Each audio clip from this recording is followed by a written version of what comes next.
Hello, everybody. It is now 6:10 in ET. I wanted to kick off the event that we have going on. Everybody feeling good? Awesome. Yeah, feel free to comment on the chat here. Hi, everybody. Welcome to Gradient Space's first official launch event, Queer Stories in Tech. My name is Jay. I go by she, her pronouns, and I'm so thrilled to be your host for this evening. Our team has partnered up with Momentive, formerly known as SurveyMonkey, and have put in countless of hours to put this event for y'all. So thank you so much for being here and spending your Wednesday evening with us. So, Kai, if we can actually move into the next slide, that'd be great. Awesome. So, yeah, we are Gradient Spaces. Gradient Spaces is a new Canadian not-for-profit with a simple mission: a future built by all of us. So to us, this means that queer people are influential innovators building the future of tech. We exist because a small team of volunteers wanted to see a 2S and LGBTQIA plus tech event that places intersectionality at its center. So our spaces are designed by and for diverse and intersectional communities. So you don't actually have to answer this on the chat. Hey, I see people saying hello. Hi. But has anyone ever felt like they didn't belong? Ever? I can put my hand up. So again, you don't have to answer this directly in the chat, but in the queer space, I am considered a baby G or a baby gay. So this is something that I'm extremely proud of. And as a newly out disabled queer Korean Canadian, I've always struggled to feel like I belong in this world, both culturally and especially in the tech space. So finding a community like Gradient Spaces and meeting other folks so passionate about creating a space for diverse and intersectional communities have been incredibly uplifting. Okay, and so if you've raised your hand, okay, I see some hands here. Nikki, Riz, yes, Alex. I want to let you know that you are not alone because you deserve to be here and you belong here. There is space for you here. So just wanted to get that out there. And before we get into things, so Kai, could we actually move into the next slide, please? Thank you. I actually want to start with a land acknowledgement recognizing the importance of this place we call Canada within diverse community. It's important we recognize this place we call home that's really composed of the traditional territory of many diverse First Nations. Because we're located so broadly across Canada and within different traditional territories, I'd encourage everyone here to go on to native-land.ca and look up the specific Indigenous territory that you are situated on today. We acknowledge our traditional hosts and extend our gratitude for their graciousness in welcoming us to carry out our work on their land. Through our work in self-exploration, we recognize their inherent Indigenous rights and title, the implementation without qualification of the UN Declaration on the Rights of Indigenous Peoples, and our support for the 94 calls to action by the Truth and Reconciliation Commission. Which is why it's so important that we take this time to acknowledge the physical land we occupy today. So in Toronto, we acknowledge that we are on the traditional territory of many nations, including the Mississaugas of the Credit, the Anishinaabe, the Chippewa, the Haudenosaunee, and the Wendat peoples, and is now home to many diverse First Nations, Inuit, and Métis. We also acknowledge that Toronto was covered by Treaty 13 with the Mississaugas of the Credit. In Ottawa, we acknowledge that we are on the unceded Algonquin Anishinaabe territory. We honor the peoples and the land of the Algonquin Anishinaabe Nation. And lastly, in Vancouver, we acknowledge we are on the unceded territories of the Musqueam, Squamish, and the Tsleil-Waututh nations. We thank them for having cared for these lands and waters since time out of mind. All right, can we get to the next slide, please, Kai? Awesome. Oh, actually, let's go one below. Yeah, perfect. Thank you. So next, I'd like to go over our code of conduct here at Gradient Spaces as well for tonight. So all attendees and speakers, sponsors, volunteers at our events are required to agree with the following code of conduct. We'll be enforcing this code throughout the event, and we expect full cooperation from everyone here to help ensure a safe environment for all. So in simplest terms, we do not tolerate any form of harassment of any participants, and that's on period. Any participants engaging in harassing behavior will be removed from the event. So if you are being harassed, you think you may be being harassed, or you see someone else being harassed, please contact us at support@gradientspaces.ca or message anyone here from the Gradient Spaces team. So team, can I actually get y'all to comment "we got you" in the chat so folks here know who they can contact? Event staff are available to help anyone experiencing harassment feel safe for the duration of the event. And so, yeah, as our team says, we got you. Does that sound cool, everybody? Can you comment yes if you agree? Yes, we got you. Love it, love it. All right, so Kai, we can move into the agenda now. Perfect. So we'll kick off our night with a keynote addressing one of the greatest challenges of understanding queer inclusion in Canada's tech sector stemming from a lack of data. Breton Fosberg, who's a senior researcher at Wealthsimple, will help us explore the data we have today, the gaps, and the impact this has on queer folks in tech as a whole. Next, we'll have our panel event focus on queer folks' lived experiences working in tech. This is going to be a place for folks to talk about what they've liked, the challenges they faced, and what they like to see from their employers or the tech ecosystem at large. And lastly, we'll end the night in smaller breakout sessions where we'll be crowdsourcing ideas about what we as queer people demand from the tech space today. So audience, this is where you shine, and we want to hear from you. We'll have private spaces dedicated for allies, QT, BIPOC, and 2S LGBTQIA+ friends. And throughout the event, you will also have opportunities to chat with recruiters at Momentive, formerly known as SurveyMonkey. So our main stage events, so the keynote and the panel, will be recorded while our breakout sessions will not be recorded. Does anybody have any questions? And there are no bad questions tonight. Okay, I'm seeing some sounds good. Okay. All right, so now what I'd like to do is I'd actually like to invite our first keynote speaker, Breton, onto the stage. Hello. Hello. So Breton Fosberg, whose pronouns are he and they, is the lead author of the first Canadian study dedicated to understanding workplace policies and practices for supporting trans and gender non-conforming people. He's had so many accomplishments. And yeah, I want to thank you for being here today, Breton. Thanks so much for having me. I'm really excited to be here. Awesome. So we'll actually be playing a video of a talk you pre-recorded for us in a bit. But before we hit the play button, what is one thing you'd like the audience to take away from when they're watching your clip? Sure. It's really odd because I'm a researcher who spends a lot of time with quantitative data. But I think in this talk, I really want to push us as queer and trans people to think about how data makes valuable and visible certain kinds of queer and trans people over others, and especially like reflecting on when data can be useful and when it might be harmful. So awesome. Thank you so much for sharing that. So folks, feel free to type your questions while the video is playing, and if we have time, which I'm sure we will, would want to highlight some of these questions that y'all have. So without further ado, I will go ahead and play the clip for us. It's a very different time to be a queer person in tech. Decades of activism, changing public awareness, and rising visibility has meant there have been changes in the workplace recognition of queer and trans people.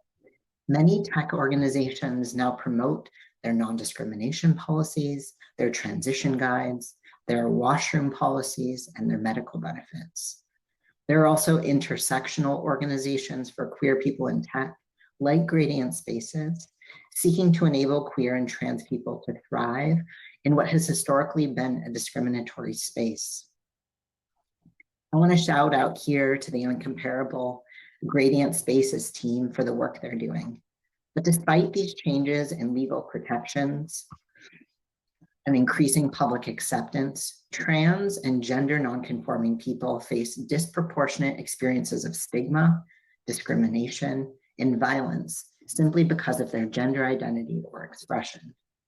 Structural barriers, including inadequate access to trans-affirming healthcare, housing discrimination, bullying and isolation, and lack of social supports from family due to identity stigma, threaten employment stability for trans and gender nonconforming employees. Family conflict has meant that trans youth disproportionately make up the homeless population in North America. Estimates suggest that queer youth make up as much as 40% of the homeless population, whereas approximately 5 to 10% of youth identify as queer. Social exclusion and discrimination have had systematic impacts on the economic and employment outcomes of gender diverse people. The 2020 TransPulse Canada study showed that while 89% of trans people in Canada have at least some college or university education, about half make $30,000 per year or less. $30,000 per year or less. 40% of trans people surveyed in Canada were considered low-income households, compared with less than 9% of the Canadian population. Many trans people, especially trans people of color, are not working in traditional workplaces in the first place. A 2015 US-based study from the National Center for Trans Equality found only 35% of those surveyed were employed full-time by a single employer.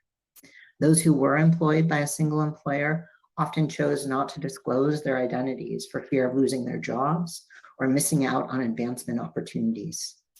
However, we know this is an underestimate because overall trans and queer people are not represented in national data in Canada and are elsewhere insufficiently represented in data collection. So one of the biggest perceived gaps to addressing workplace discrimination faced by queer and trans people has been the lack of data on gender diversity and sexual orientation. But I strongly believe that more data does not automatically mean better outcomes for queer and trans people.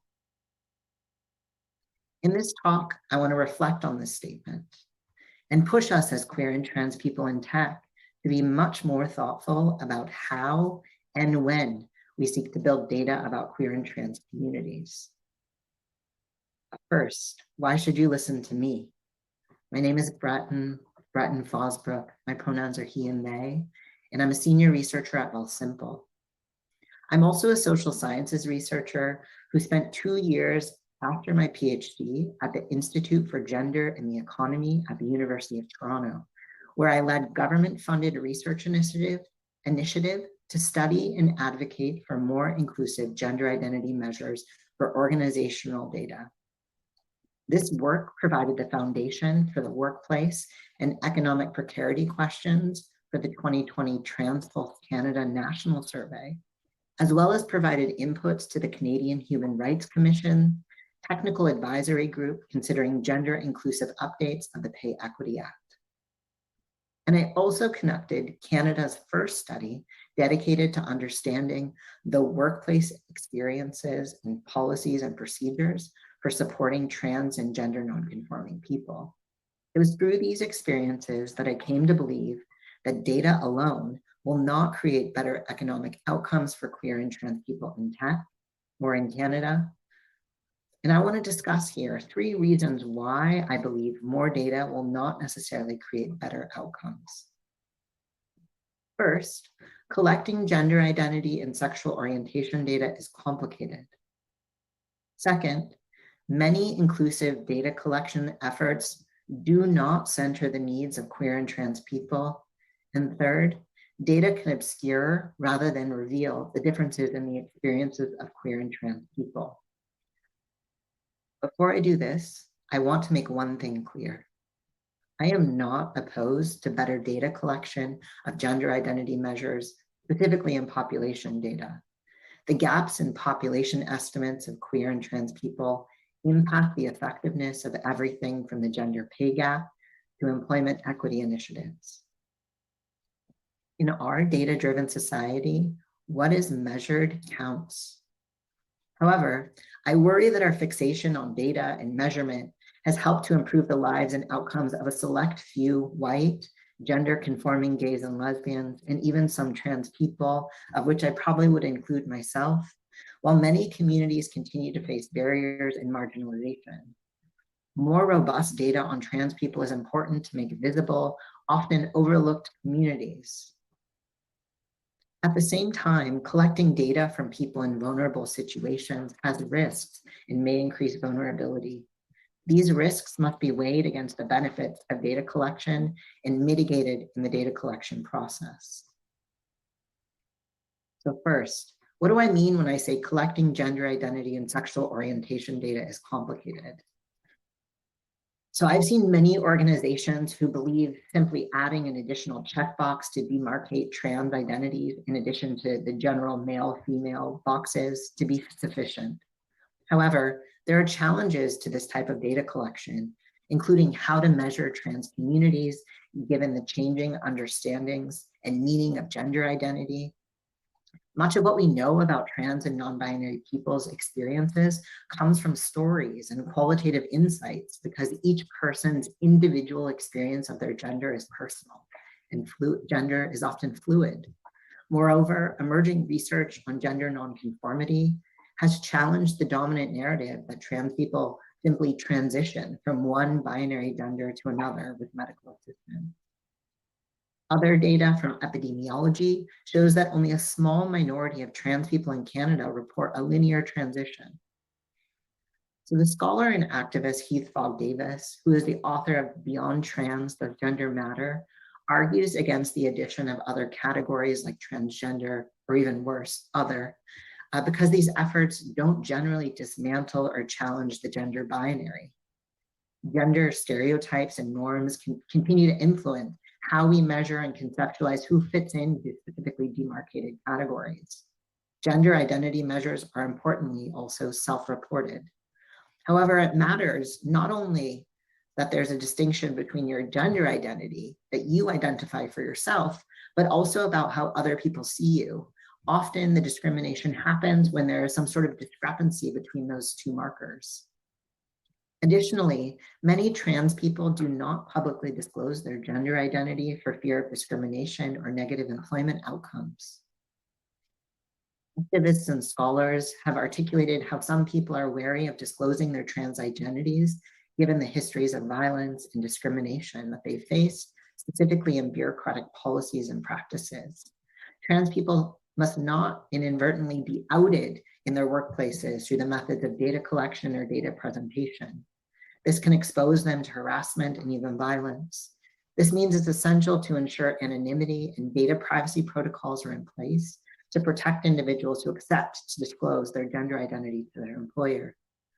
If a company wishes to collect gender data, they should ensure that there is legitimate business rationale for asking, as well as a plan for confidentially collecting and storing that information.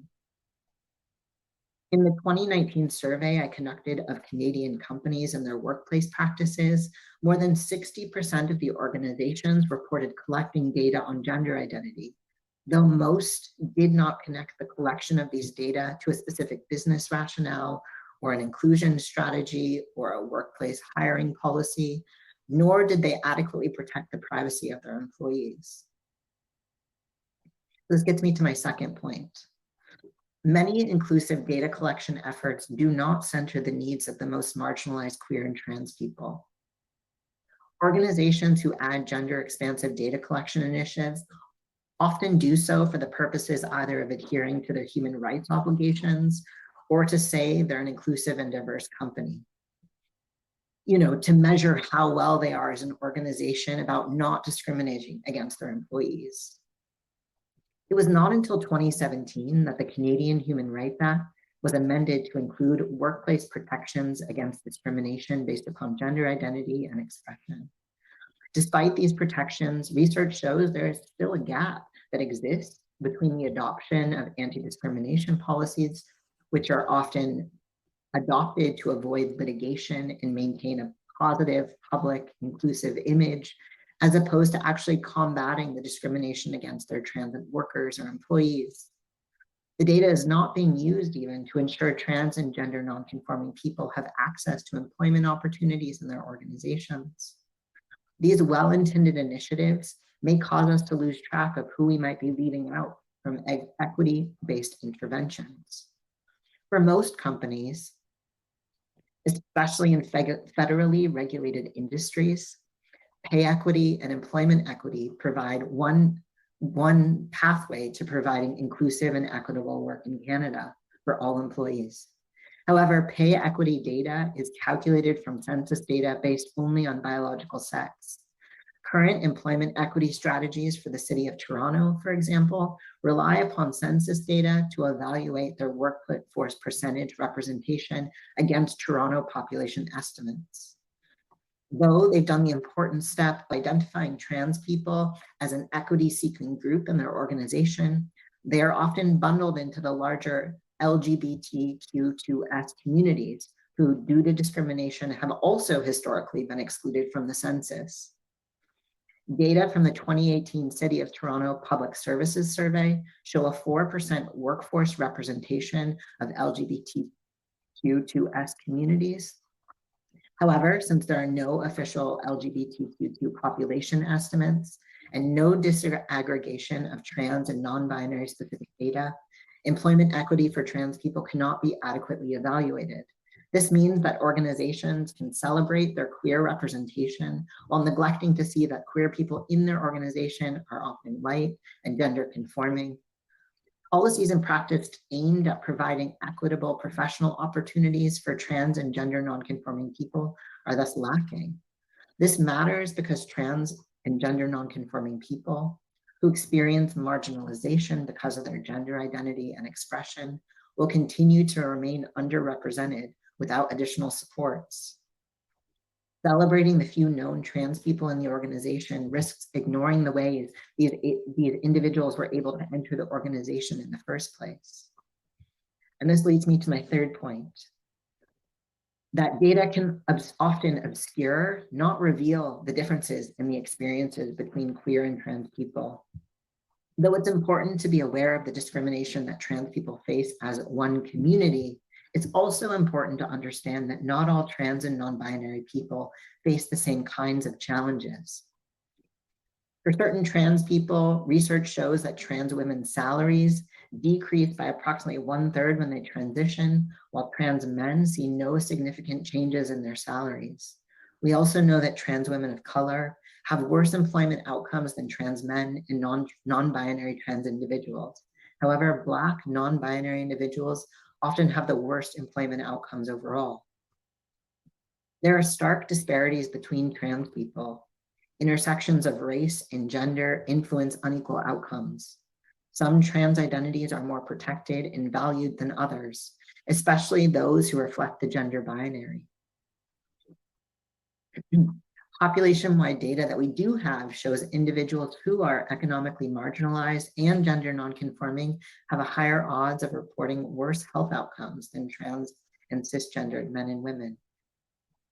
Empirical data from a 2019 study in the US also shows that the organizational context, as well as the social and economic location of those employees, impacts their outcomes. In one study across more than 300,000 workers in federal agencies in the US, LGBT women and people of color reported more negative experiences, including workplace fairness, employee treatment, and job satisfaction than cisgendered men and white LGBT workers. This is not because all people experience the same kinds of harassment. Sexism plays into this. It's not only sexism where one gender has the kind of power over another, but sexism is influenced by other forms of oppression like racism, classism, and transphobia. This means that it's important to recognize that some trans people have privilege according to their race and how they are perceived to fit into the sex binary. Black trans people also face higher rates of poverty in the US, with 34% living in extreme poverty compared with just 9% of cisgendered Black people. Black trans women face the highest levels of fatal violence, within the LGBT community and are less likely to turn to the police. For Black trans women, the challenges are often exacerbated by interconnections of racism and sexism. Black and Indigenous trans people, and trans women in particular, are more likely to face harassment, violence, and poverty. And in many organizations, diversity mandates and data collections efforts focus on only one aspect of someone's identity, as opposed to all of them.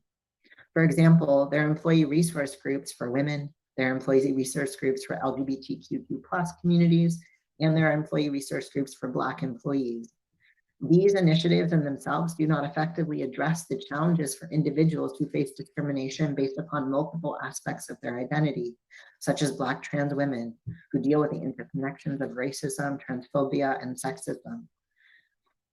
The data and organizations are often too small to disaggregate, and funding and inclusion workplace efforts are often put into competition for resources for single identity groups over one another. Asking for resources or programming for individuals who face overlapping barriers or discrimination can be called too niche or specific, meaning that the people in our communities who face the most marginalization are inadvertently excluded from the conversation. So far, we've covered 3 issues with organizational data collection on queer and trans people. Collecting gender identity and sexual orientation data is complicated. I've also talked about how many inclusive data collection efforts do not center the needs of queer and trans people. And finally, I talked about how data can obscure rather than reveal the differences in the experiences of queer and trans people. As I close, I'm going to make these 3 insights simple for us to reflect upon. So I gave you these 3 reasons why I believe data alone will not create better economic outcomes for trans people in tech and in Canada. We can break these 3 insights into meaningful questions to ask ourselves at the beginning of equity-seeking data collection initiatives. First, what are we measuring and how? Second, ask, why are we gathering this data? Is there a meaningful output? And third, who do we believe we are helping, and potentially who might we have inadvertently excluded? And I'd say if you or your team cannot find sufficient answers to these questions, then perhaps it's time to shift your approach away from data collection as the primary strategy. In my own work, I aim to focus my energies on being a better ally to those within queer and trans communities who continue to face systemic oppression and are yet to be found within the walls of tech. I'm inspired by social worker and activist Davy Schlasco's model of allyship, which they defined as, quote, informed, accountable action that contributes to other people's ability to survive and thrive in the context of inequality. And together here, I hope we can work with this model to be better allies within the context of inequality, both within our own queer communities and within the tech communities. Because data will not liberate queer and trans people. Thank you. Wow, thank you so much for that. That was incredibly insightful. You've shared some really hard-hitting stats. The ones that stood out to me were 89% of trans people in Canada who have post-secondary education still make less than $30K per year, and 40% of trans people surveyed in Canada coming from low-income households. So those are the 2 things that really stood out to me, and I'm sure there's so many more sort of stats that haven't been collected too. And so in tech, as we all know too well, decisions are made with data. And as you mentioned in your talk, data isn't always an adequate medium because, to your point, even with data collected, it only supports only the most privileged among us. And Bretton, you propose meaningful allyship before data collection alone. And so are there any additional strategies you would add to this? I mean, I think what I would say is that allyship is really a verb and not really like a single, like I think often, especially in tech communities, we're like, and then allyship, check. But I actually would just say like, there's so much work that goes into being a good ally, not just saying it. So I would just say like, we are not doing enough to be good allies, and thinking of it like as an active process. So I would even think about, like knowing when to lead an initiative and knowing when to add support. How are you thinking as queer people in the organization, thinking across like building alliances with your BIPOC organizations who are probably facing like increasing difficulty getting things like those kinds of, I feel like before using data, I think there's so much that we can do within organizations. And even before that, I would say that not necessarily within this group, but like there's so much self-reflection and knowledge that can happen for queer people, because I've been coming to queer events in tech for 15 years. And it's often like people reflecting on their own individual experiences, lots of like white gay men, like cisgendered men reflecting on their experiences and not having a good sense of all those people, like all the other kinds of communities that make up the queer community. And I just think that part of that allyship is just being knowledgeable about our community and the depths of it and the kind of like nuances of that, and making sure that when you're speaking, you're not taking up all of that space from all the people that like,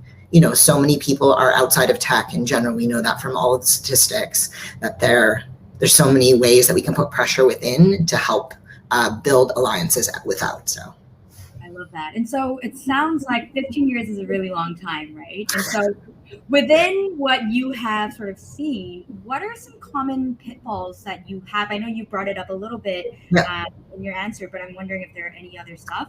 Sure. I mean, I think one thing that I've seen, especially recently, is that like a lot of companies and organizations love to add like gender data. Like they just like are like, it's like male and female. And they're like, what we need to do next? Just like add 30 options at the end of it. And I think there's a few things that I often push back against that as like a form of collection, both like in consultations with even like government people. I'm thinking about pay equity, because like if the system is still a binary system and that you're just like the other options are additive or other, there's like a great Facebook study, like Facebook example, where like Facebook released all of those gendered options, but like on the back end, like the purpose of collecting gender is to gender specific advertising. And so on the back end, like it didn't mean anything. It was still like male, female, or other. And so I just think like there's so many situations where it feels like virtue signaling about like why we're gathering that data, but that like, if you're still upholding the gender binary in the first place, or even like with pay equity data, it's generally like based on women, predominantly white women, and then like trans people are kind of additive. And like in that sense, you're like, what is the purpose here? Is the purpose to dismantle like systemic oppression? Because if it is, there's many other ways we can go about it. But if the purpose is to like signal to trans people that they exist, then maybe we're not doing our job right. And also, if we were sort of live, you would hear lots of like applause and claps, but if you actually want to just take a look at the comments, you see lots of applause being headed your way. And great point, Sophie, about intersectionality or bus. Folks, do you have any other questions that we want to be asking Breton while we have the time here? Okay, so it seems like, just applause. All right. So again, Breton, thank you so much for joining us and educating us on this issue here. We would love to connect with you further. And once again, thanks so much. No, I'm so excited for your organization. So exciting to be here. Awesome. Have a good night. Thank you. All righty, folks. So how are we actually feeling, y'all? How are we feeling? And it's now sort of in the night. I want everyone actually here to take a mental stretch for a bit, check in with our bodies, take a couple of deep breaths, do some stretches. I'm going to do some stretches. Are we feeling good? Now this is your cue to tell me, yeah, Jay, let's move on. Okay, perfect. Sounds good. Thank you, Kai. Thank you. All right. So from listening to Breton's talk, maybe it's not just about the data, right? Maybe tech needs a culture shift that hears and values the lived experiences of QT BIPOC people with or without data. And so what if tech treated queer stories with the same reverence and trust as the data it uses to make world-altering decisions every day? What if our queer stories were treated as the facts as they are? So I want y'all to think about this question because we're about to head into our next section, inviting up our panelists to share their experiences being part of the 2S LGBTQIA plus tech ecosystem. And so before that, I'd actually like to invite Jason to say a few words on behalf of Momentive and introduce our panelists. Hello, everybody. Thank you so much for that introduction. And yes, on behalf of Momentive, this is a great experience. It's our first time doing something like this. So we are so happy to partner with Gradient Spaces. Thank you, Jay and Bretton. What a wonderful, wonderful discussion. It was fantastic. So yes, on to our panel. Let's bring everyone onto our virtual stage. Let's see. We have Zane, all right, Andrew, Charlotte, welcome, and Jarrett. Hi, everybody. So I kind of just want to go around and just do a round of intros, if that's great for everyone. You know, if that kind of works. Does that work? All right, yeah, all right. This is going to be a very casual panel, y'all, so just be ready for it. This is going to be, you know, I think a great conversation. So Zane, please introduce yourself, tell us a little about yourself, and then we'll move on to Andrew. Perfect. Good evening or good morning, depending on where you're joining us from. My name is Zane Stimson. Pronouns are she, they, and I am the social media coordinator for Indigenous Friends Association, as well as a youth employment coordinator at Mars Discovery District under Opportunity for All Youth. Things about myself: I'm 5'6.5". I love tacos, not in the innuendo way, but if you want to take it that way, power to you.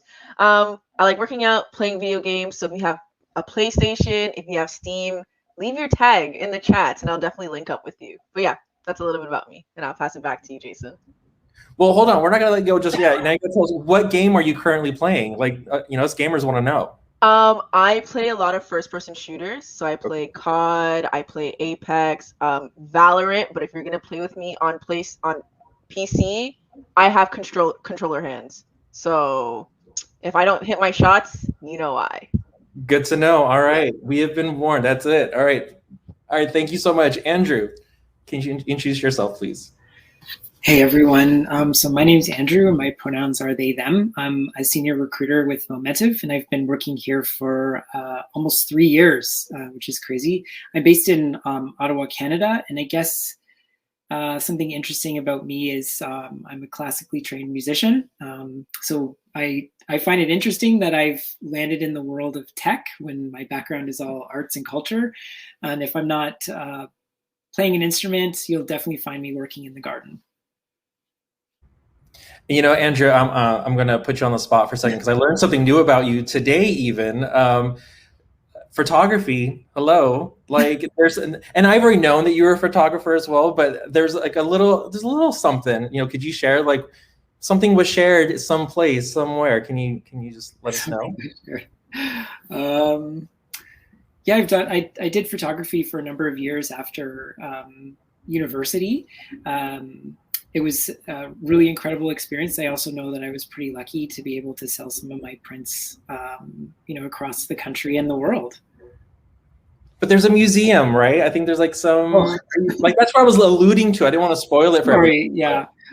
So one of my photographs did hang in the National Gallery of Canada. And there it is. And someone wants to know, what instrument do you play? I played the Baroque recorder. Nice. That's awesome. Thank you so much, Andrew. Sorry for putting you on the spot, but I love doing that to you because you're a great sport. So, Jarrett, you're up. Can you introduce yourself, please? Certainly. So, Bonjour, Amin, Jarrett and Disnakash, Magneto-One First Nation of Dunshbach, Canada and Totem. So my name is Jarrett Lehman, and I'm a member of Magneto-One First Nation, located in Southern Ontario. I am currently the founder and of the Center for Indigenous Innovation and Technology. And something interesting about me is I was a varsity gymnast. Oh my goodness. Okay, so can you awards, medals? I mean, what you got for us? You can't just say you're a gymnast and leave it at that. Come on. Yeah, no, I just competed within the university realm when I was there, and on a team. But I didn't do I did gymnastics when I was younger, but I kind of did it when I went back to university. So I kind of took a bit of a break in high school. So I just competed with the university that I was attending. I wasn't, I was mostly a trampolinist, so yeah, that's kind of what I did. I'm really tall, so it was people were like, oh, but yeah. I like it. I had a trampoline as a teenager, but I didn't do any gymnastics. Like that's just not a thing. But yeah, little fun fact for myself. Thank you so much. Charlotte, introduce yourself, please. Thank you. Yeah, my name is Charlotte Nurse. My pronouns are she and they, and I'm a queer, Black, non-binary femme. And I'm also the director of programs at Juneau College of Technology. I also live on a very busy street in Toronto, so if you hear cars and ambulances despite my window being closed, apologies. And yeah, I am a walking stereotype. I love astrology. I'm a bad plant parent. Yeah, that's me. Okay, wait, so astrology, so you have the sun, moon, and rising? Yes, famously, I'm a Aries sun, Cancer moon, Sagittarius rising. Oh, no, I am a Sagittarius sun, so there we go. Ooh, nice. Yeah, so thank you all. So yeah, I'm Jason Blanco. I worked at Momenta for about 2 years now. My pronouns are he, him. I am a co-lead of our 2S LGBTQIA plus ERG, along with Andrew. And I'm a project manager by trade. That's my my day job. And then by night, I like to work in the theater and film space. I like to perform, which I think is why I'm maybe moderating. So I hope I'm doing a good enough job, just taking center stage here. But it's not about me, it's about y'all. So I want to just jump right in. I want to hear your stories. And, we have a few questions. And I just want to, toss the first one out there, if that's all right. You good? All right. So we'll start with you, Charlotte. So, and we'll go around, and everyone please just chime in. Can you talk about the work you're doing to foster, D&I, specifically in our space, in our community? Yeah, for sure. So, Juneau, like our aspirational kind of purpose is to be the college of choice for underrepresented groups in tech. So we're kind of always changing who our target students are, because the demographics of Toronto change, the demographics of our classrooms change. So we're always keeping on top of that. But definitely one of the things that we're always focusing on is moving away from the traditional gender parity discussion in tech and thinking about more gender inclusivity and what it means to be an inclusive space for not just cis women and men, but also trans people, non-binary people, two-spirit people, and what are the different needs that people from different communities have, and also the intersections of their identities, and really just trying to make an educational space that's inclusive, and also preparing different kinds of people for entering a world, industry that's very homogenous, and how to navigate those waters as well.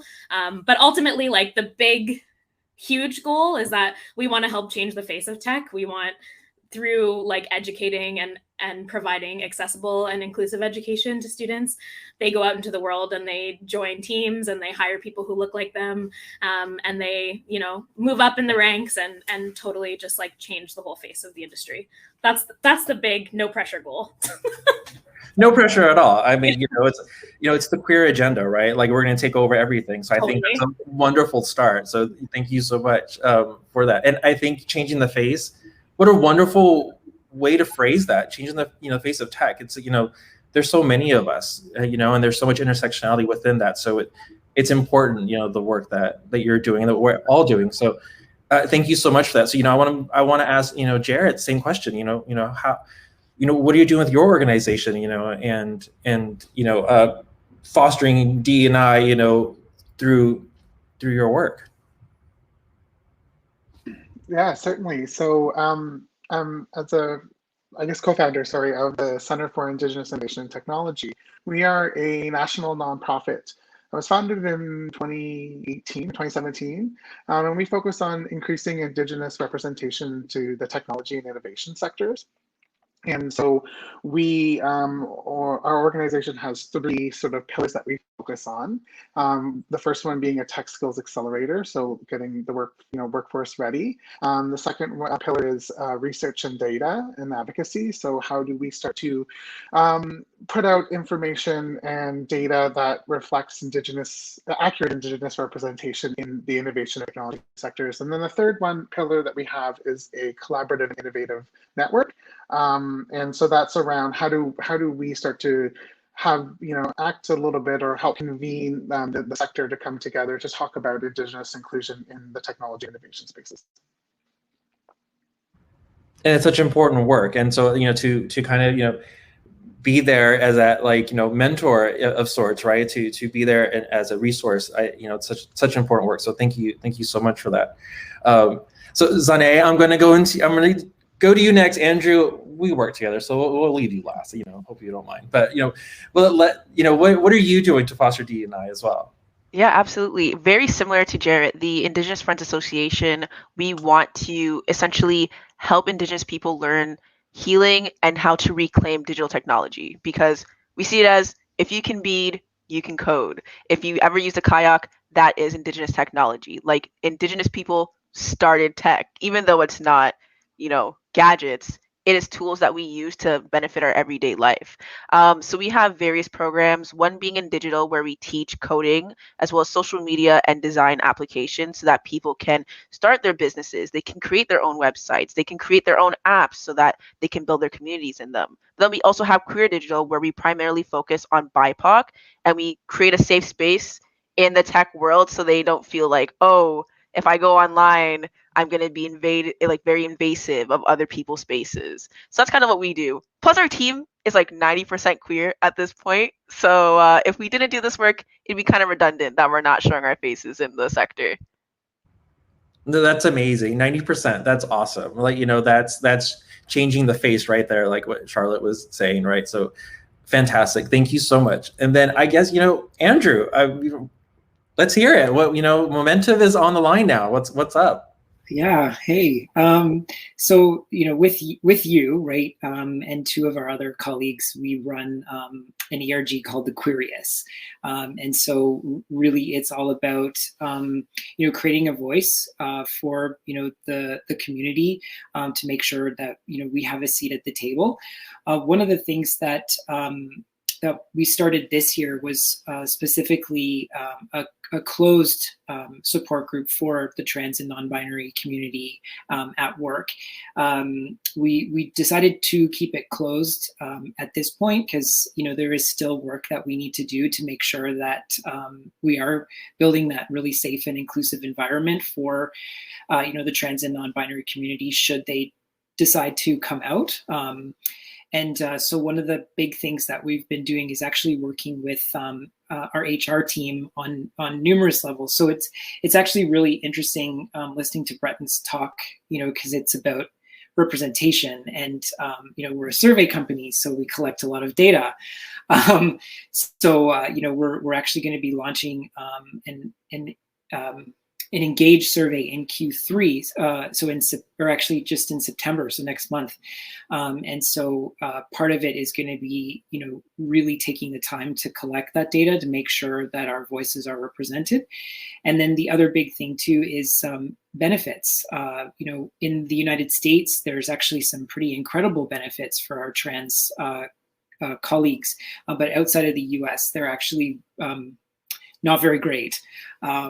So, it's really looking at what we can do to make sure that, we're going to be offering something, to our trans and non-binary employees that's representational no matter where you live. And also fantastic work that you've been doing. Just not to pat ourselves on the back, but it's very important, and to be able to distinguish the differences between the U.S., and Canada and EMEA, and APAC as well. It's a big impact in what those conversations that you specifically are having. So thank you so much for that. And you kind of alluded to already. And I'm going to go back the opposite way. And so Andrew, I'm going to start with you again now. So So you're doing all this work, and you alluded to, some changes you're hoping to see at Momentive. How are you hoping that the workplace shifts altogether outside of, the work that you're doing now, and just the Queeriest in general, right? Our community in general at Momentive. Well, I mean, I guess, if I'm going to be totally honest, I would love to get it to a point, in this world where we don't actually have to have organizations like this, where we don't have to have ERGs, where, we can actually, I also realize it's naive to think that we'll get there in our lifetime. I mean, just based on, some of the things that are happening in the United States alone, I mean, we're hundreds of years away from achieving, that kind of, that level of equality. So I guess what I would more realistically like to see, within our lifetime would probably be,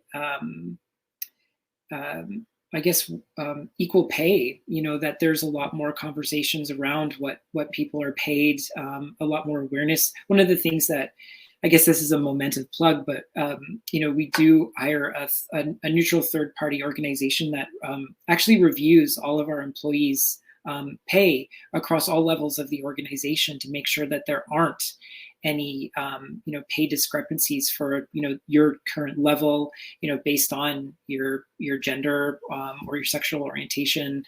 So I'd love to see that happen more often, because in my role as a recruiter, I obviously meet people from all walks of life, and a big part of my job is collecting that information. So if we present an offer, it can be competitive to other ones, and quite often I do see Black men and women, or those who identify as men and women, often paid quite a bit less than similar people within our organization. So it's nice when you can actually present an offer and someone gets a pay increase of like $35,000 or $40,000 for a similar job, and you're just like, it shouldn't be this way. So that's probably something I would love to see in our lifetime.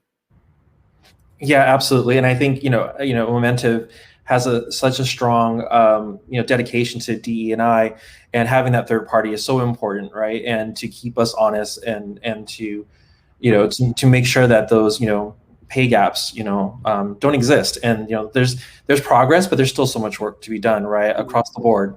So thank you so much for sharing. Zane, you're up. What would you like to see shift, right? With all the work that you're doing, we talk about goals and we talk about, hopes and dreams, but that's literally, this is it. We're trying to affect change. What would you like to see? As someone who is technically still a student, but taking a prolonged gap year, I'd like to see all the work we're doing translate into education. As someone who took coding classes and then was like, I'm an imposter, I don't belong here. There's no groups at school for hey, you're queer in tech, let's meet up. There's no, hey, you're a woman in tech, let's meet up. There's no, hey, you're non-binary in tech, let's meet up. So seeing that my workplaces are doing these changes, I want to see the school system start doing that. I want to see the teachers stop addressing the class as, oh yeah, you guys, if you go see a girl somewhere or blah, blah, blah, using very heteronormative languages in class, because there were other women in my class. There were definitely queer people in my class, and I'm sitting there this teacher does not relate to me, and I cannot understand what they're saying. So I would love to see the impact that we do, whether this be creating more spaces and then us going into schools, or creating tutoring sessions so that people who are in these classrooms can come to us being like, hey, I need to learn how to code and I don't really like my teacher, but you guys make me feel safe and you teach me everything I need to know. So seeing everything we're doing translate into the education system is something I would love to see. So fingers crossed. Absolutely. And I think, maybe you and I need to connect offline about some things. So at Momentive, we have a couple of initiatives in the works. So, I'm networking on this panel. I hope y'all don't mind, but we need to talk. We need to talk more about that, because I'm feeling that, the education piece, and I think more so because, as somebody who is Latino, and not having certain privileges as other, people my age, in different demographics and stuff, I wasn't exposed to tech. I wasn't exposed to coding, you know, and so I think that you know, the work that you're doing, education being a part of that is important to, you know, give, you know, not just, you know, BIPOC, but queer people as well, right? You know, I think there's so many blocks in our way sometimes, you know, and it's like, you know, to create that space is super important. And I think it's a perfect segue to you, Jared, because, you know, you have your own organization, right? So it's like you are, you know, creating that change in the workplace. You have that workplace that already exists. So, you know, I don't want to switch gears a little too much because I want Charlotte to answer, but you in itself are, you know, can be a mentor, right? So what is that, you know, in a role model, what does that look like, you know, to you? Yeah, and I think the sort of the work that I am doing in tech. So I have a background in business, and my master's is in industrial relations, and I focused on employment. And so I'm not a technologist, and I didn't study tech. I actually went to a performing arts school in high school, and so I didn't even really take all of the I didn't take any tech or really any science classes, and yet here I am. And I think that for what I'm looking to do is increase the representation of Indigenous people in tech, and I think giving that message out that, you know, tech requires a lot of different skills, and it's a sector itself. And I think that impression is, you know, sometimes within my community or in the Indigenous community broadly, it's sometimes not seen as an option. And I think that is really hindering us in our work around bridging the digital divide, talking about digital inclusion or inclusion in the digital economy. And I think that there's a lot of work in progress that we need to do, and that requires people. And there's not a lot of people, Indigenous people per se, as much in the tech sector. And so, you know, I sort of started out working in this space mostly I started out in a philanthropic angle first, with another company. And I think, you know, I was attending quite a bit of Indigenous innovation conferences that were happening like 2016, 2017. And I was kind of like looking around, and I'm like, why am I the only Indigenous person here? And I think that's the problem that I identified, and that I think it needs to solve. You know, as someone that has a background in business and I specialize in human resources, for me, business has always been about people and relationship management. And we can't do this work if there's not a lot of us Indigenous people in the sector to help us move it forward. So that's really really important. And you know, there wasn't really a lot of Indigenous people in tech when I started, but there was one really influential Indigenous person who really started me on the path, and it was a woman named MJ Lucelle, and she was the account executive for IBM Canada. And she mentioned to me at an event, she said, Jared, you know, we need people in this sector. And I kind of was like, what? Like, I'm not tech. Why would I be in that sector? And then yet, you know, 10 years later, here I am. So I think that is really important. And I was able to connect with Indigenous individuals who really were at the executive level of a really large tech company, but that's not common for a lot of people within our community, within my community. And so I think that it is really important to see that. And I guess I'm sort of, along with my colleagues, you know, really moving that dial forward. And it has been a journey, and the sector itself has its limitations in regards to its understanding of indigeneity and how it plays into the sector and what the benefits of inclusion of Indigenous people are in that sector. Yeah, absolutely. And I think you know,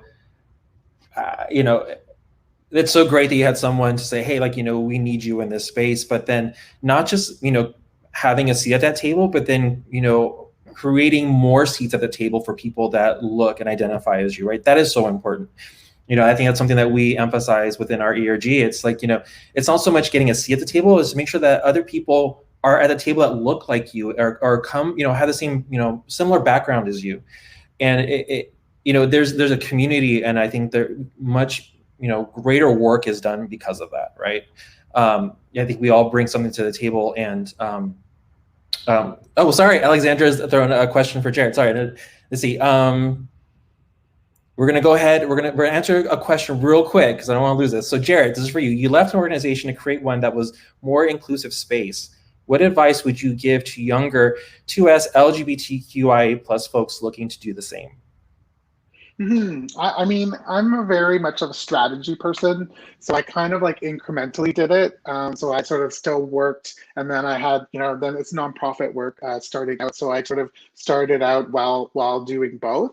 And so I think that is, living in downtown Toronto, it's not cheap. And so I really did an incremental approach to it. And I also had a lot of experience opportunities of experiences that allowed me to really understand, like, I worked at a small nonprofit startup and understood what it was like, because there's a big difference. And as we continue to grow in the nonprofit space, I'm finding, like, I'm an innovator. So I sort of conceptualize the idea, I socialize it, I find funding for it, and then I kind of and then I'm hoping to have other people come in, or they are coming in and they're helping me move this forward. So I think having a good network around you, having a group of people, as we had heard earlier in the panel around, bringing those people together in education is important, because those people that you attend post-secondary with typically tend to be your friends. And so if you, for a long time after, so if you have those friends that help you, I had a lot of support with my community in my initiative in the development. But I would say that I would start by inserting yourself into a nonprofit board and volunteerism, and really getting an understanding for how they work, because that really helps articulate and be able to help you make a plan on how you want to do that in that specific area. And I would also say keep it honed. I think gone are the days of, we're a tech nonprofit that focuses on inclusion, and then you try to ram all the different groups in there. It's just not going to work anymore. It doesn't, that model was sort of, I feel like, was 2002 to 2015 or something, right? And so I think just really focusing on the impact that you would like to make, thinking of the experience that you can gain through volunteerism, and especially at a board level, is really, really critical in order to be able to guide a new nonprofit entity forward. And as it grows, like I think we have a team of 6 now. Right, and so like that is, I draw a lot on my education experience from business management. Not everyone has a business, like a studies business, but that really, really helped me. So do you have a blog? Because that was like an amazing answer, and I feel like we need to reference that like a little bit more. It needs to be published somewhere. I'm just saying that was fantastic. It was an amazing answer. I couldn't take notes. So I'm trying to I'm hosting here, but that was fantastic. Thank you for that. I actually want to throw that question to the panel, but before I do, Charlotte, I want to give you a chance to also answer the previous question before we move on to that. So what are you hoping shifts in the workplace for our community? Yeah, I think for me, I feel like it's absolutely brutal that I wake up every day feeling grateful and excited to work somewhere where just my identity is respected, because I know there are so many companies in the industry, globally, but especially in the tech industry, that it's not safe to even be yourself in any sense of the word. And so my hope is truly just that people can bring their full selves to work and make a living and survive in the capitalism machine, and not have to feel scared or suffer or feel unsafe doing the thing that they need to do to survive. Which I also feel it's brutal that's the dream, and I think active and meaningful representation is so important. And by that I mean not just having token, we got a Black person, we got a queer person, not having just tokens, especially at the leadership level, but having representation and having people who can make decisions and who can advocate for people. And I think especially in thinking about tech, Breton shared a statistic about trans and non-binary and two-spirited youth being at such a high rate of homelessness, and Indigenous people and Black people in general already don't have as much access to technology. And so their skills, they come in, they try to enter the industry with a lower skill set because of oppression and because of marginalization. And so having people in leadership positions and creating organizations like Jarrett did, like where we can help make tech more equitable is the dream. Like giving people not equal opportunities, even like giving people the opportunities they need to get to an even place is kind of my hope for the future. And I think you touched upon something that was very important, which is, bringing your true self, right? My first entry into tech was being a quality assurance tester for video games. I'm gonna date myself here, but it wasn't during iPhone or Android times. These were the flip phones. So imagine playing little video games doing this. I digress, but I couldn't bring my true self there. As we know, the game, the gaming sector is all about cis, straight men. That's it. And that was all there was in QA. And they were all into sports, and they were all doing the very stereotypical straight heteronormative thing. And, I'm over here with my headphones on, listening to Janet Jackson. It's like, what am I going to do, right? So it's like, I couldn't bring my true self there, and eventually I did. And it had been so, like a weight was carried, just lifted off my shoulders, off my chest. And so I think that's so important. Actually, and I want to ask the panel about that is, how do you bring your true self, and how does your workplace allow you to feel seen, because you bring your true self? Zane, I'm going to talk to you first, because, Jarrett, you're doing fantastic work. You have your place, right? So you're always bringing your true self, but, I definitely want to talk to you as well. But Zane, you're first. I want to talk to you. What's up?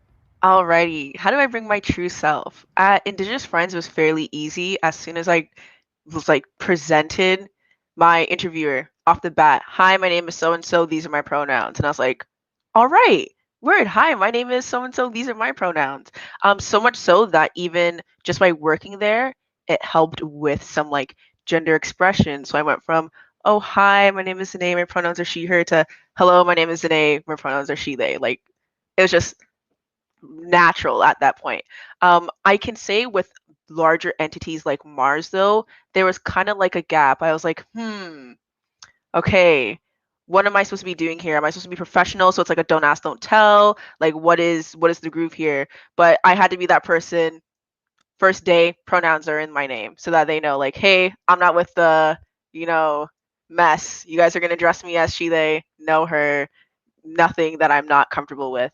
But it's very easy once you start talking to people to get them to understand, I'm here, I'm queer, and if you guys don't like it, that sucks because I signed a contract, so we're kind of stuck with each other.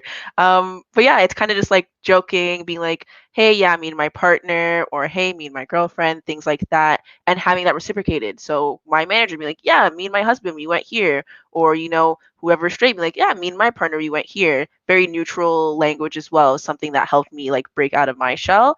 But yeah, that, and then obviously just being queer outside of work. So going and meeting up, maybe at a bar, maybe at a beach, and then just seeing everyone in their full, just authentic selves, that really helped me break out of my shell. That's awesome. Yeah, and I think pronouns is such a great, I don't want to say icebreaker, but it's a great introduction, right? Definitely an icebreaker. Icebreaker. Okay, great. If I'm in a place and I see someone else has pronouns in their name, and I'm I like you. I can trust you. I know that you know what you're talking about. Yep. It's instant. I'm gravitating towards you.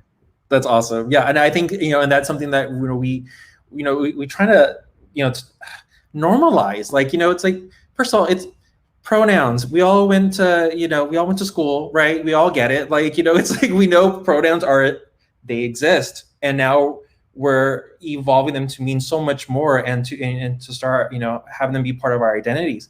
And so I think normalizing that is fantastic, and it's such a great icebreaker. So thank you for bringing that up. Andrew, I want to ask you about, yes, your turn. I want to ask you about bringing your authentic self, because you're 100%, authentic and, at Momentive, and I just love it. And so, I just want you to share, your story about that. That's funny you say that, because as I was thinking about it, I actually realized, this is the only place where I've ever been my authentic self. I've never felt comfortable completely coming out before here, and I mean I did it. I have. I guess, truthfully, it was like my very first day. I was fortunate enough to onboard pre-COVID, so I was flown down to San Mateo. And during like, I think it was my first day of onboarding, I started learning about the ERGs, because I didn't even know what an ERG was. I was like, what is that? And I think somebody just like whispered in my ear, employee resource group. And by that afternoon, like, I was already sitting down with people and connecting with individuals, and there was just this level of excitement within myself to just kind of like explore and like actually be able to work with fellow out queer people. My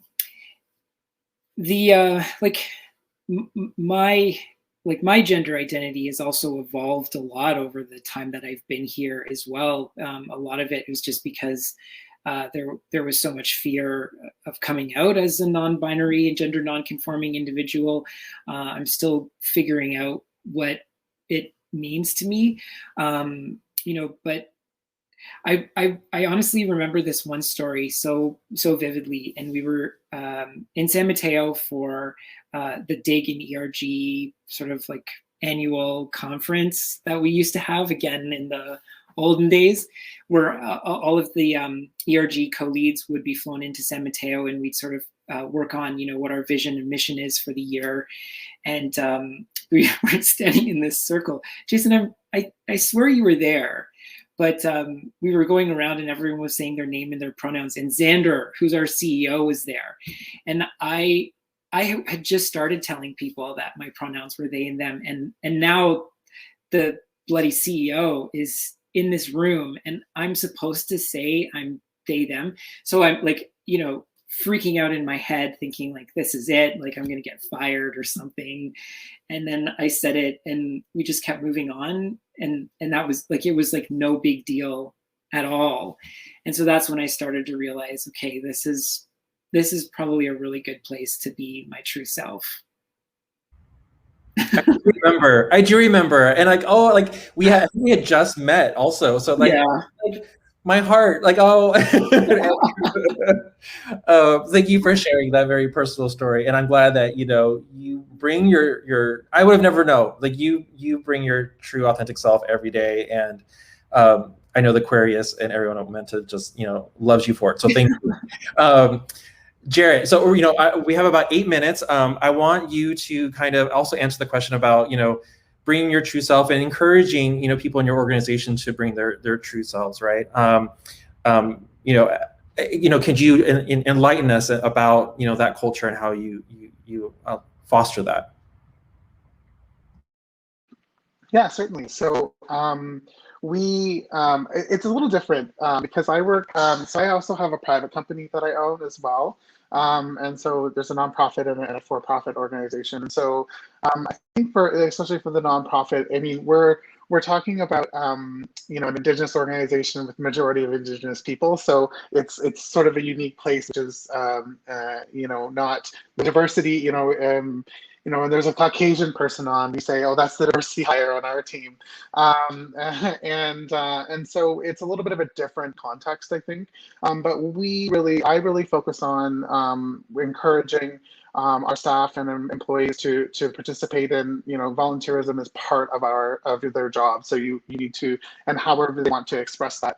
In that volunteerism. And so I think for me, bringing yourself to work has, in my perspective, has always been, I'm Indigenous first, and then identify as Indigenous first, and then Two-Spirited. And so for me, and from my perspective, it's around bringing your whole self to work, was really focusing on being comfortable with yourself as a Two-Spirited person. What does that mean? And I think it has to start from within the person themselves first. I was lucky to have teachings from a Two-Spirited elder in university, which I know most people don't have. And so I think that really changed a lot of my perspective on bringing your whole self to work.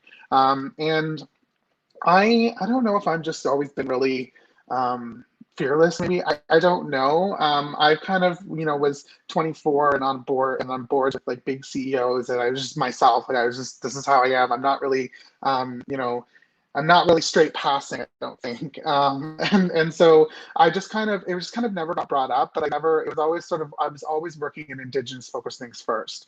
And so that was always the identity that came forward first. And so I think for me, I encourage people to volunteer in our time, in their work time for organizations, and then use that as a deeper understanding for themselves in order to bring that fully to work, because not all of our community members have had the luxury that I had in order to have that understanding of their identity. That, Two-Spirited people, from my understanding and teachings, were people that were mediators and negotiators, which is really interesting because that's what I did my master's, and I didn't even know it, right? I didn't even know that and make that connection until after. And so our Two-Spirited people typically would have been maybe some of the first frontline people that would have interacted with settlers, and so they would have been the first sort of exterminated out of our community. And so I think we have to really focus on bringing back what that means and what the current or understanding, traditional understanding is. And that's sort of, I think, hard for an organization to do, unless you sort of say, listen, we would love it if you'd be a part of volunteerism. But again, it's putting it back on the individual to decide where and when they want to move forward. And I think in my organization, sort of as a founder, very known, as a Two-Spirited person in Canada, they see that reflected in the front end of it, and I think that does provide some encouragement. And again, we're not that large on the nonprofit side, so the intricacies and complexities that would be needed in a larger, I would say, more diverse workforce would be a challenge, I would think. And of course, traditionally, Two-Spirited was kind of left off. And so when I was in Toronto and moved to Toronto in 2010, I was sort of that one of the elusive Two-Spirited people in the child ecosystem. Is they didn't really exist, right? Oh, there's one, right here I am. And so I think that is sort of what we do and what we put forward. And then also I learn a lot actually from a lot of the younger people that work with us. And because I finished university in 2010, and the pronouns and they them was really just starting, it was just a thing then. And so I kind of missed sort of that. I kind of feel a little bit old, oh, this is these kids are all woke already, and I'm I gotta catch up. And mine comes really from a strong understanding, a cultural understanding of Two-Spiritedness, and that's not something that anyone can tell me or that they can take away. And so that's kind of where I think my confidence comes forward. And I think that my confidence from the leader really demonstrates to the workplace and to the staff that are there, that it's important, that it's valued, and that it's encouraged for those individuals to find that understanding with themselves within our community in Toronto. And also if they need help finding that, then we have those networks. You are preaching to the choir though about learning from the younger generation. I'm not going to age myself, but yes, I definitely relate to that. So see, we got Gen Z is out here. All right, see, it's on. All right, see, I'm part of. I'm just going to throw it out there. Part of the. I don't know if you've heard the Oregon Trail generation.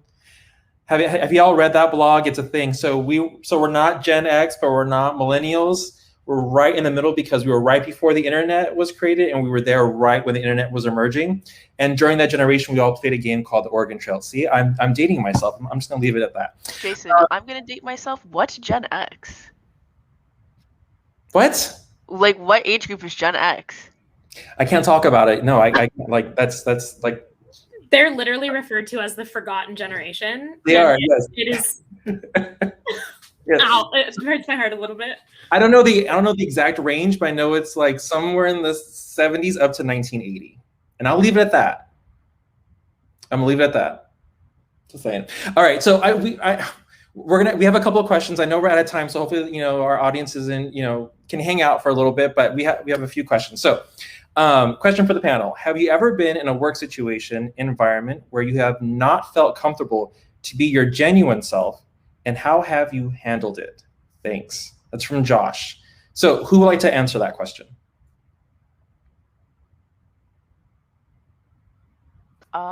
If no one else takes it, I can go quickly. Go for it. Before coming on the online world or into the, tech industry, I was working in pharmacy, like pharmaceutical care, in the middle of the pandemic. So there's a lot of like old people coming in for the medicines, older pharmacists, and I wasn't out to anyone there.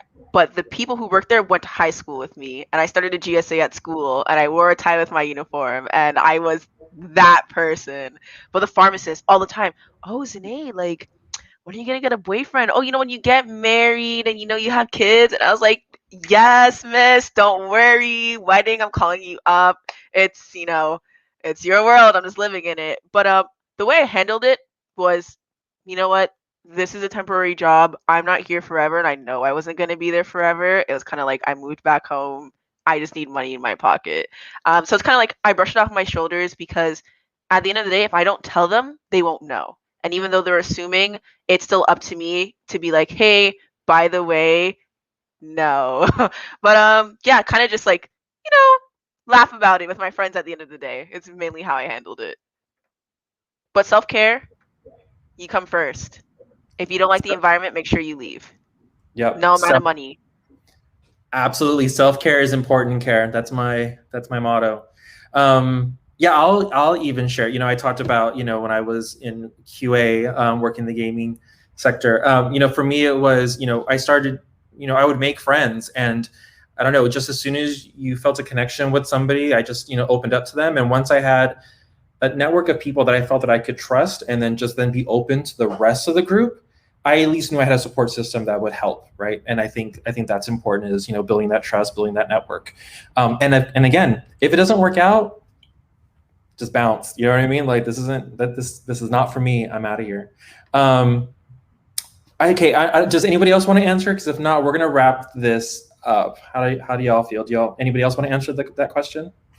I think the only thing I would share is, like, if you're in the position to, I mean, obviously, like, not everyone can quit a job at any time, but even when you're in a job where you aren't feeling safe, or you don't feel comfortable being your full self, like, taking the time to look for those spaces. And I think there's, especially in tech, there's a lot there's like outside of tech, I feel like it's a faux pas to like reach out to people and ask to chat or have coffee or whatever. But in tech especially like within marginalized groups, so many people are willing to just like chat with you. So even if you're having a terrible time in your current job, or you're thinking about entering tech, or you just like don't know where to start, finding people at organizations that you're excited about and that you believe in, and looking for people who share similar identities with you, and then just asking them to pick their brain for a bit, and asking for advice can go a really long way.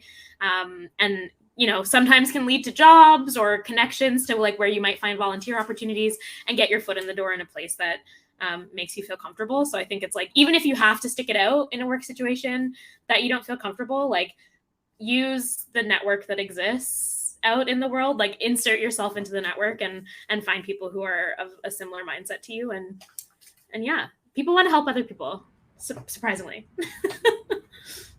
That was a wonderful, I think, like, I don't know, ribbon bow period to this entire panel. I think that was perfect. Thank you, Charlotte. So thank you, everybody. Jay, are you here? Where are you? I just want to say thank you to the panel. Thank you to everyone who stuck around and got to listen. This was so much fun, not to make it about me, but thank y'all for having me moderate. And again, thank you to Gradient Spaces for hosting this such important panel and talk. That was incredible. Thank you all so much. I honestly love seeing everyone's horoscopes. I'm a Sagittarius, but that is like as far as I've gotten in the horoscope journey. So I'm looking forward to learning more about that and seeing the fun facts.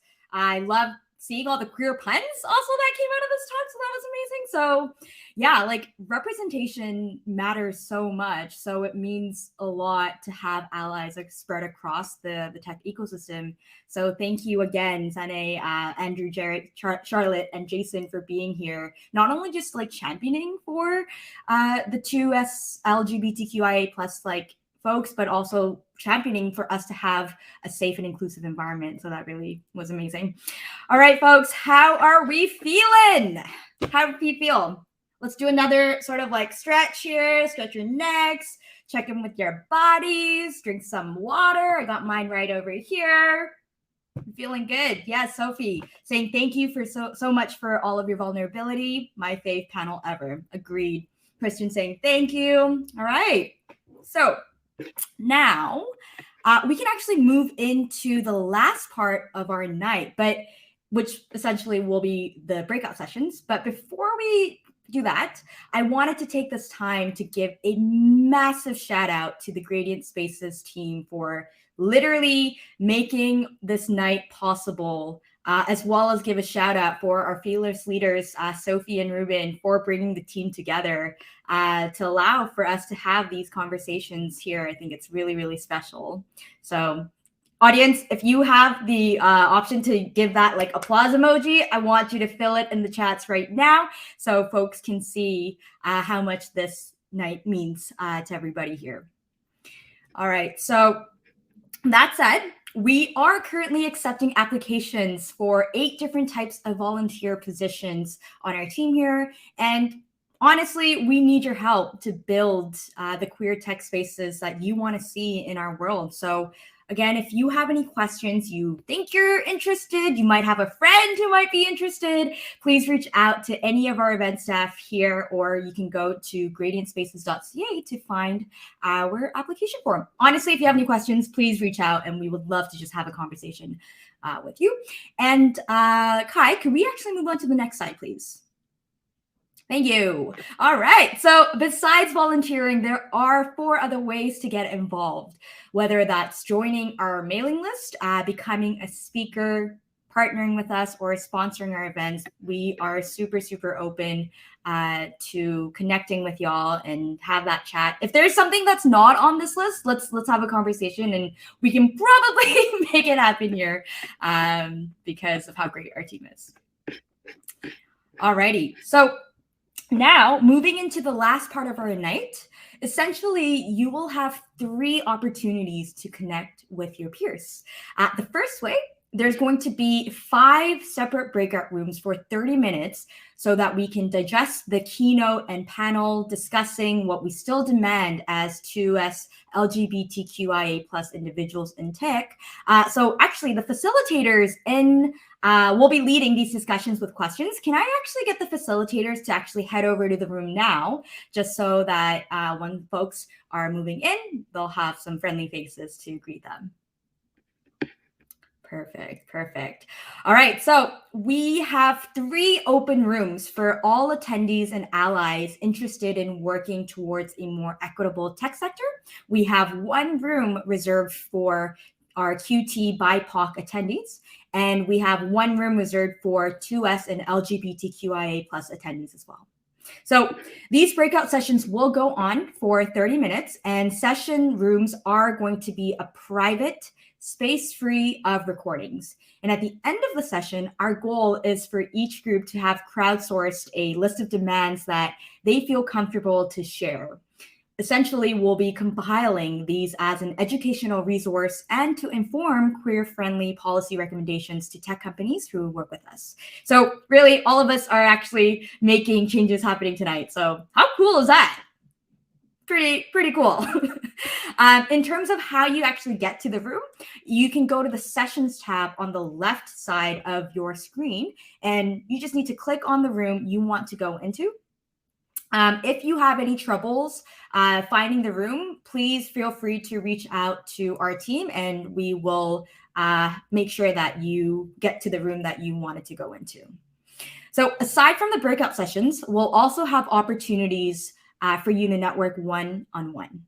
You'll be paired up with anyone who's also in the speed networking tab room there. So in terms of directions, all you need to do is just go to the networking tab to get paired up with someone who also is in the tab, eager to speak with you.